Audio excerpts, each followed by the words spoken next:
P5 ya, tentang best practice-nya kami angkat ke 5, dan alhamdulillah kami sudah menentukan tema yaitu tentang gaya hidup berkelanjutan. Baik teman-teman, kita akan tanya kepada narasumber dari, kita perkenalkan dulu sebelum lanjut. Ada Pak Dede Muhammad Nasir dari SMA SD Sanwa, ada Ibu Istiqomah dari SMA Amalia, dan ada Pak Basuki Rahmat dari SMA Negeri 3 Cibinong. Gitu ya. Baik Bapak-bapak, Ibu-ibu, sudah siap ya dengan beberapa pertanyaan yang mungkin akan kami lontarkan ya Pak ya.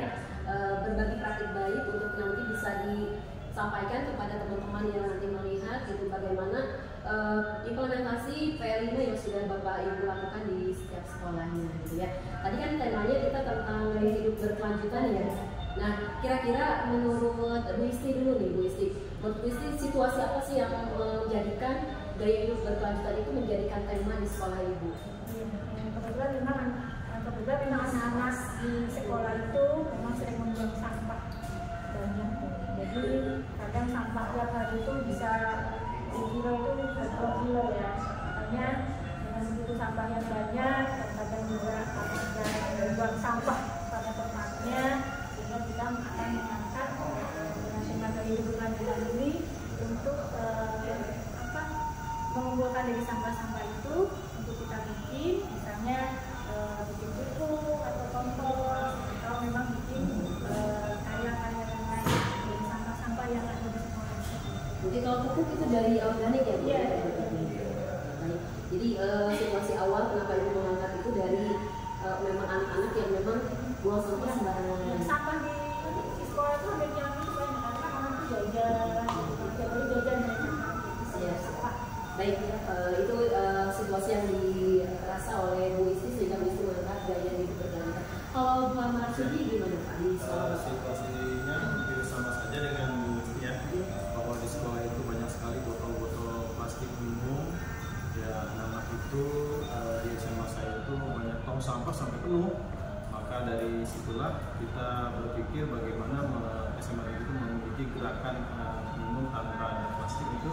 Jadi membawa semacam minum dari rumah gitu. Nah, ini untuk mengurangi atau bahkan nantinya itu zero daripada plastik botol-botol itu adalah situasi yang kita. Baik.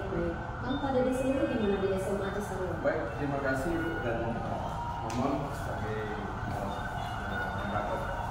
orang tua dari SMA Cisarua. Kita berpatokan pada dalam hadis yaitu ada dapat menerima. Jadi kebersihan sebagian daripada iman, dan kita dalam best practice kita sama gaya hidup berkelanjutan, kita daur ulang sampah ke hal-hal yang lebih positif lagi. Contohnya dari plastik bekas jajanan siswa, dari barang bawaan siswa, kantong plastik mereka bawa ke sekolah, dan dia mendesain sebuah produk. Mendesain sebuah produk itu seperti fashion yang akhirnya nilainya fantastis gitu. Walaupun dari sampah daur ulang akhirnya bisa bernilai ratusan ribu bahkan jutaan. Nanti bisa dilihat apabila kita ini bapak-bapak dan ibu-ibu mau main ke sekolah kami memuseumkan, menyimpan, menghasilkan hasil karya anak kita dari daur ulang sampah plastik menjadi fashion yang luar biasa. Itu mungkin luar biasa ya Pak Momon ya. Jawaban-jawaban dari ini situasi yang awalnya itu.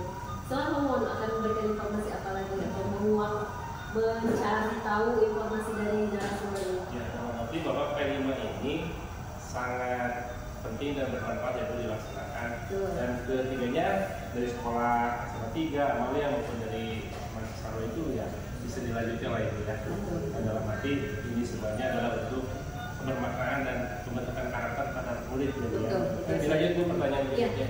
Mungkin dari ibu-ibu dan bapak-bapak yang melakukan tema tadi ya, yang berkelanjutan, ada nggak sih tantangan yang benar-benar ada keluh kesah dari guru-guru atau mungkin dari siswanya gitu? Silakan dari Pak Dede mungkin. Terima kasih. Jadi memang ada keluh kesah dari siswa khususnya. Mereka tuh kenapa sih harus dari bahan bekas? Kenapa nggak langsung beli jadi saja? Nah itu kadang-kadang masyarakat serba instan tuh ya. Jadi pengen mereka langsung jadi saja. Udah aja sih lagi babakadabra gitu. Tapi tetap kita akan memberikan pembelajaran dalam best practice ini, dalam gaya hidup berkelanjutan ini adalah prosesnya. Bagaimana menciptakan sebuah produk dari bahan yang dibilang sampah menjadi produk yang sangat luar biasa bermanfaat buat semuanya. Mungkin untuk yang kan setara Bu ya. Iya. Nah, yang berikutnya mungkin boleh ke Ibu. Ke Bu Isti ya.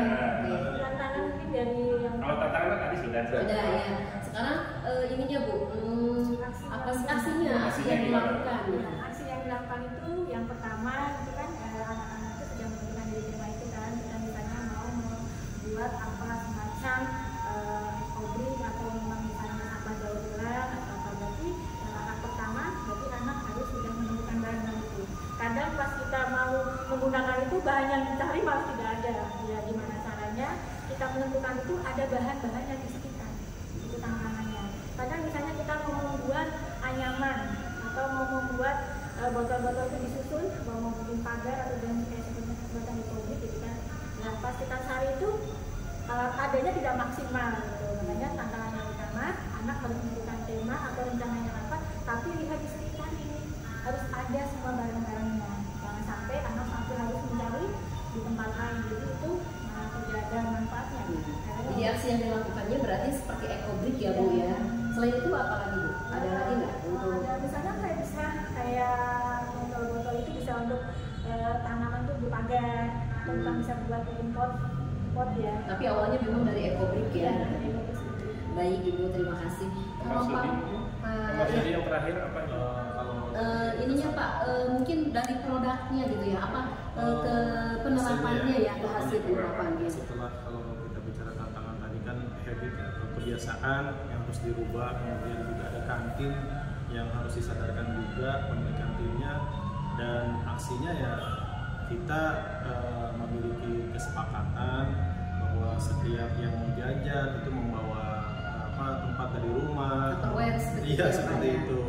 Nah itu aksi-aksi yang kita lakukan dan hasilnya alhamdulillah boleh dikata walaupun belum 100% itu hampir 85-90% itu tidak terdapat penumpukan botol-botol bekas minuman di sekolah ini. Luar biasa ya.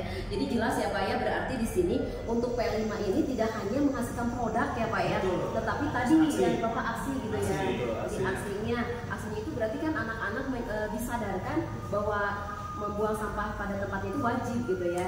Dan tadi sudah bagus juga ya dari Pak ini udah memanfaatkan seperti Tupperware gitu ya untuk membawa ke sekolah itu karena tadi untuk mengurangi sampah-sampahnya.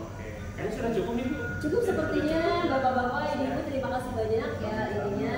Oke teman-teman, jadi betul sekali ya yang namanya P5 itu tidak harus ke produk, tetapi kita akan menanamkan karakter-karakter yang tujuannya nanti ke profil belajar Pancasila itu tercapai.